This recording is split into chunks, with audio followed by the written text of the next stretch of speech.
ஏதாவது நாடு அவருக்கு எதிராக செயல்பட்டால் அந்த நாட்டை அவர் தண்டிப்பதற்கு அவர் நடவடிக்கை எடுக்கிறார்.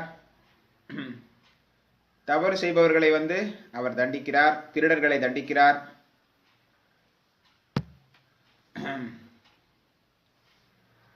நீதியை விரைவாக வழங்குகிறார், தாமதிக்காமல் நீதியை வழங்குகிறார்.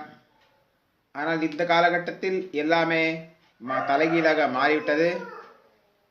ஒரு அரசாங்கம் பகவான் கிருஷ்ணர் கொடுத்திருக்கக்கூடிய விதிமுறைகளை படி இருக்க வேண்டும்.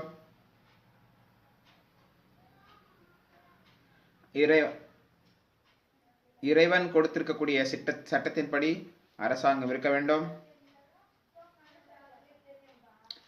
அனைத்து உலகத்திற்கும் அதிபதியானது பகவான் கிருஷ்ணர் தான்.